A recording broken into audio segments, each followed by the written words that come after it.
Hello and welcome to News Central TV. I'm Darshan Usman. Here are stories making rounds beyond the continent. We begin the news with the latest happening in the Middle East conflict, where gunfire and airstrikes on Friday shook Gaza city of Khan Yunis, where Israel is pressing its southward push against Hamas militants.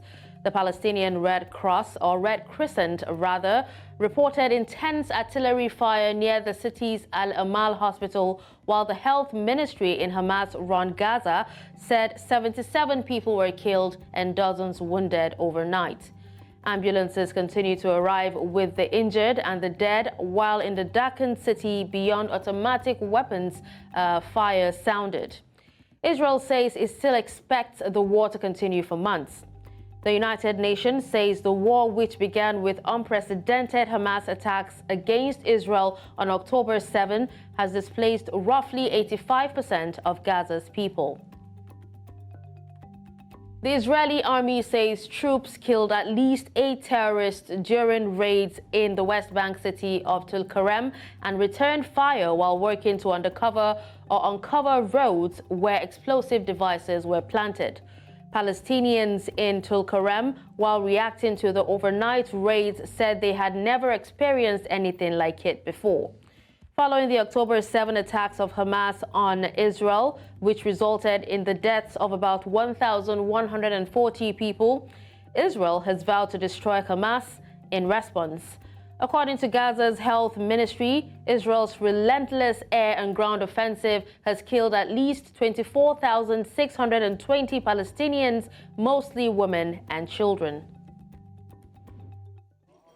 الصبح الساعة 6 الصبح فاتوا الجيش علينا، فجروا باب الدار، فاتوا علينا وإحنا نايمين، هجموا علينا وشالونا من الفراش، تفتيش ودفش وضرب غمغمونا وفوتونا في الغرفة.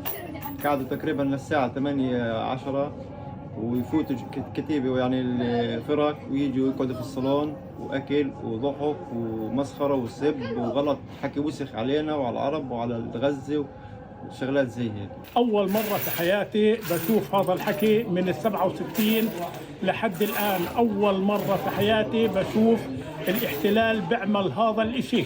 أنا عمري فوق 66 سنة، بحياتي ما شفت هذا الإشي نهائيا إلا غير بس في هاي الأوقات.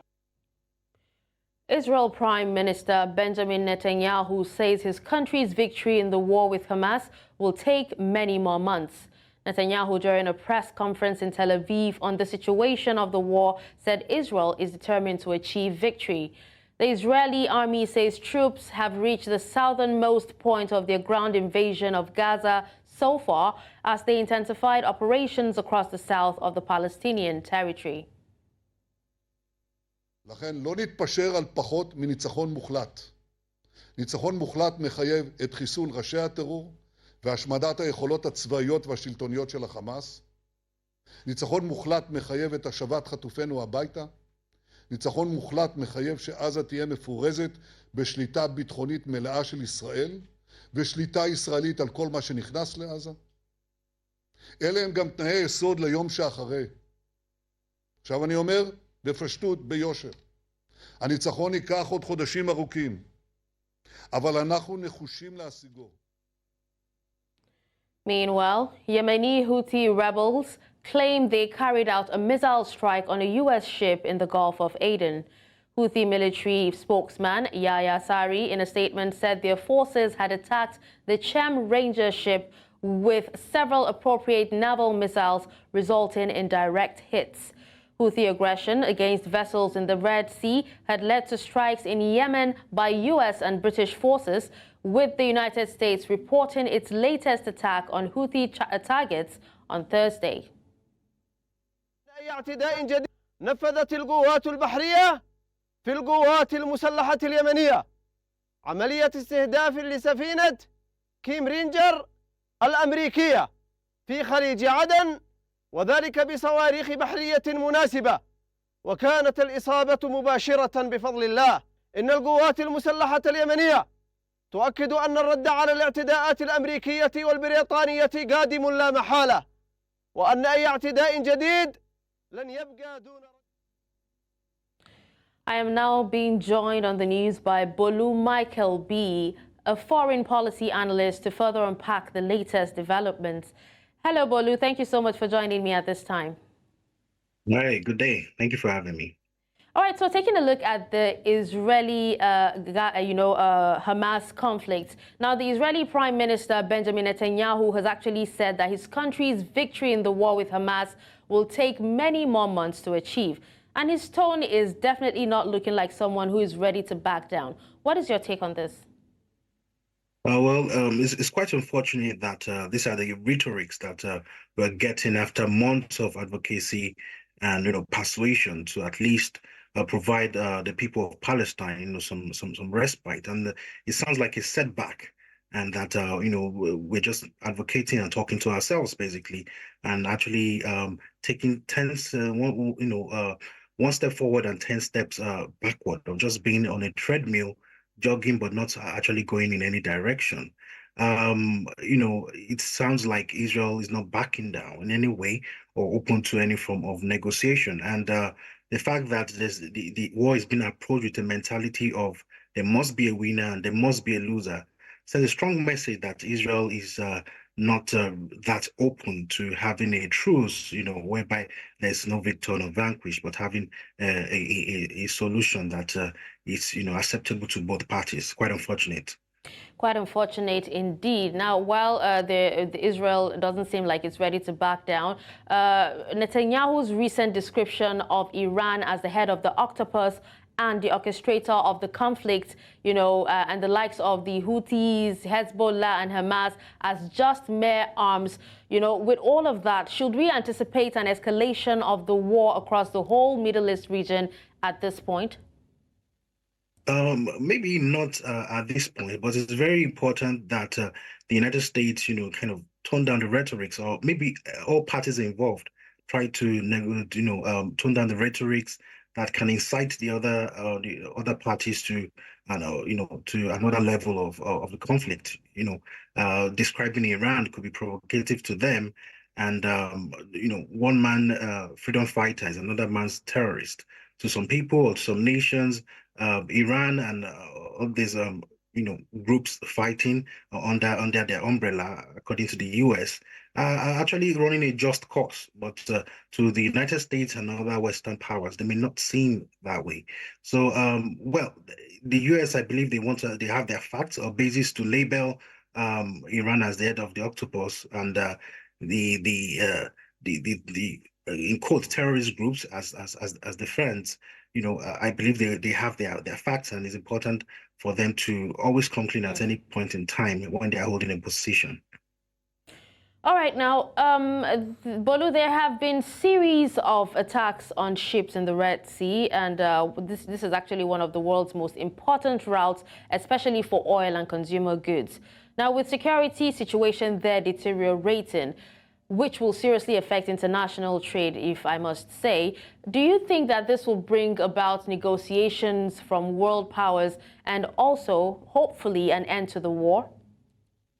No, okay. The two things can happen: is that there's a negotiation or there's no negotiation, and there are two parties to this. There's a side of the discussion of the discourse that believes that don't seem open to negotiation. That is Iran and other Middle Eastern countries, and also there's another part that they have an unwritten policy. The United States has an unwritten policy of negotiating with terrorists, and even though the Iran and other Hamas and the rest that Iran allegedly are supporting, they have been labeled terrorists. It's unlikely that the United States will want to negotiate with Hamas or Iran because of their policy of not negotiating with terrorists. So it seems like it's going to be a back and forth for a bit. I do not see a situation whereby there's going to be a negotiation anytime soon, because on one hand, so U.S. does not believe in negotiation with alleged terrorists, and the other hand, the current situation, the current posture of Iran does not suggest that they'll be open to negotiation. So I don't see negotiation happening soon, unfortunately. All right, you just said the U.S. doesn't believe in negotiation, but the U.S. has actually stressed, that it believes that the creation of a Palestinian state is the only way to guarantee Israel's long-term security. Putting the U.S.-Israeli divide on the matter, on sharp display. Now, I'd really love to hear your expert's opinion on this school of thought. The thing is, action speaks louder than words, and Israel does not believe in, they believe in having their own, having it all, so to speak. And the United States, on the other hand, they believe in, having a situation whereby they're coexisting. But in practice, it doesn't suggest that, they actually hold that school of thought, having a once, coexisting states of Palestine and Israel together, because Israel and US, they're having contradictory views now, and US in practice, they are financing Israel, to continue this war. So based on US action, it's contradictory to the position they are holding. So I believe that US are just, they're just saying their own, but in practice or at the back of their mind, they actually align in Israel's mission of, not having a, coexisting with Palestinians, so to speak. But it's very important for them to recognize that human lives are being lost. They're just ordinary people that want to get by on a daily basis. And the people should be put first, should be at the forefront of issues as against their own personal, political, or economic interests. That's a very important take that you actually put forth, Bolu. Thank you so much for joining us at this time and speaking on this latest development. My pleasure. Thank you very much. Now, the International Atomic Energy Agency, IAEA, has called on Iran to give the UN agency full access to its nuclear program, adding that the agency was in a very frustrating situation in Iran. IAEA Director General Rafael Grossi made this known while speaking at the World Economic Forum in Davos, Switzerland. He added that Iran is barely cooperating with the agency, which feels it is being held hostage to the country's disputes with Western countries. Grossi also described Zaporizhzhia nuclear power plant in Ukraine as extremely worrying. But at a minimal level. Well, it's a very frustrating situation, really. We continue our activities there, but at a minimal level. And Iran's nuclear program, the nuclear energy program, is a very ambitious one, is a very big one with lots of activities there. And what I have been saying to my Iranian counterparts is that they have to allow the agency to have all the access it requires. Is that they have to allow the agency to have all the access it requires. This has been reduced, this has been curtailed, some of our inspectors have been barred from the teams because of their nationalities, which is quite unacceptable. So they keep increasing and decreasing the production of 60% uranium. So every time any such surge. All right, we'll go on a short break now. More stories after the break.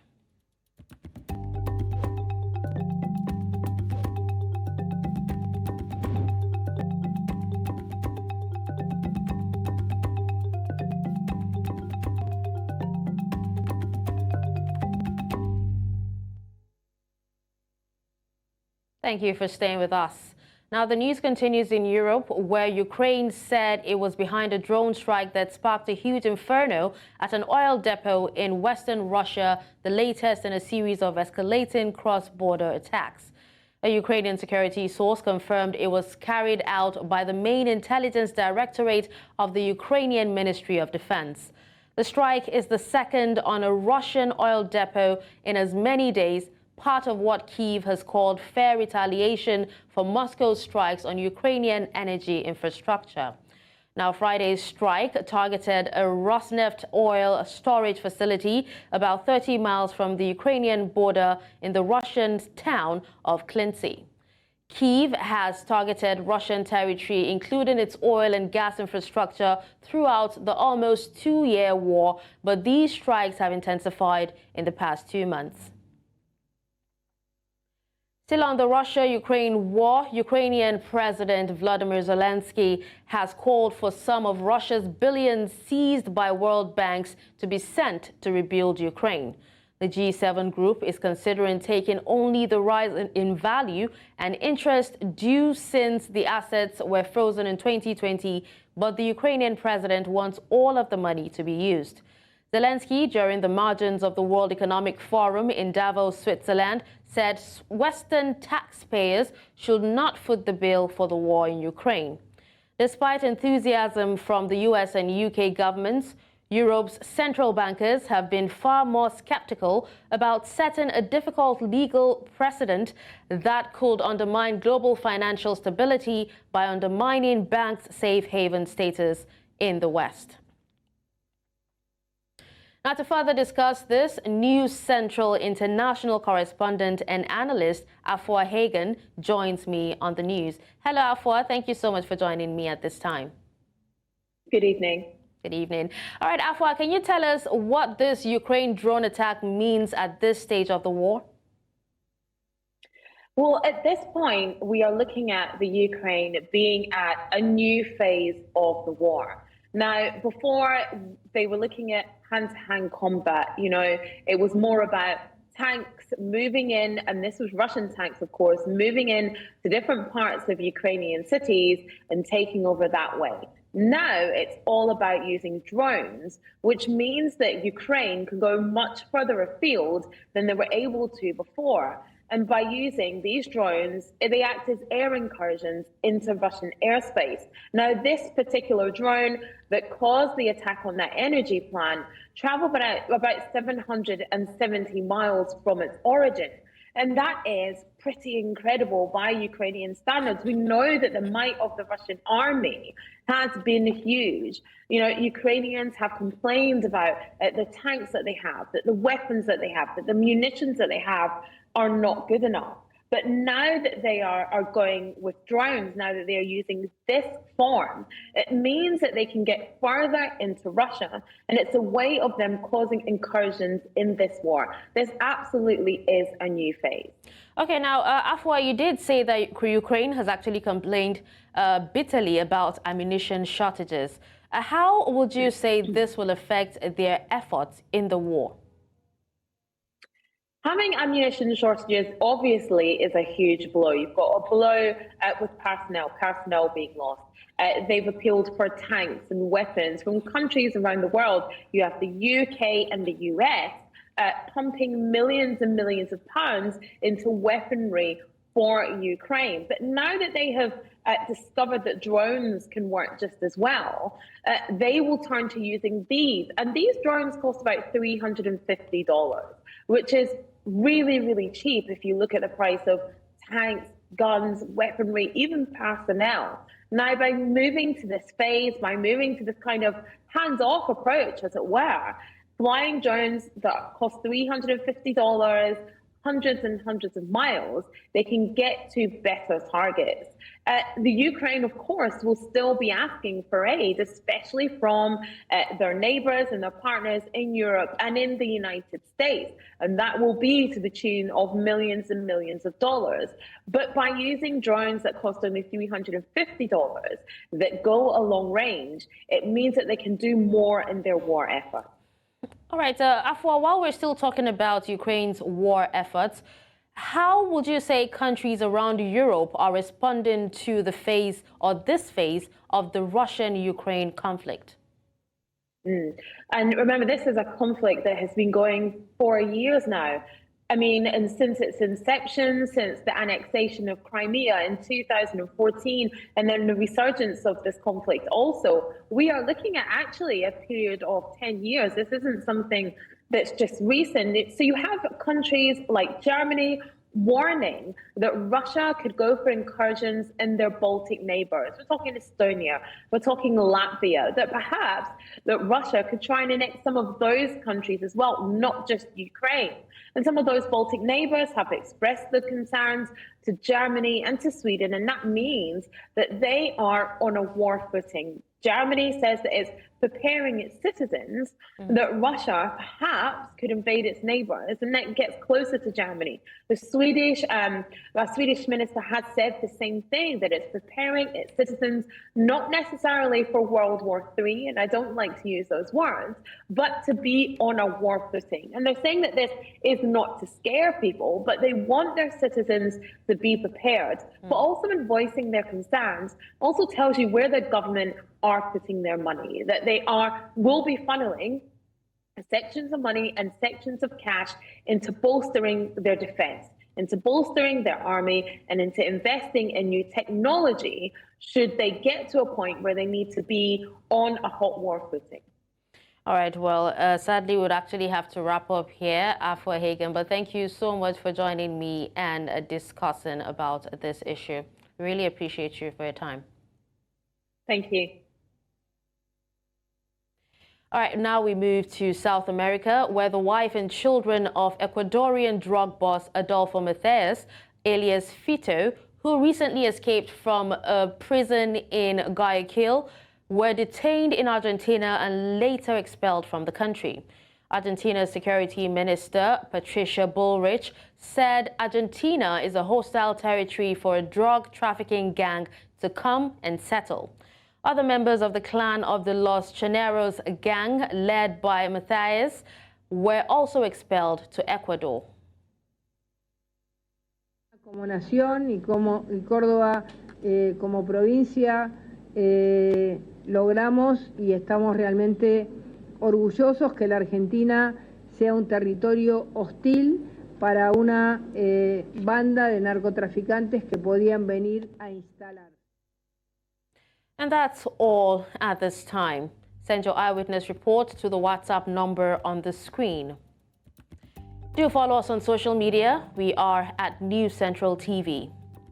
You can watch News Central live on DSTV channel 422, Star Times channel 274, Avo TV, and YouTube. Many thanks for watching. I'm Darshan Usman.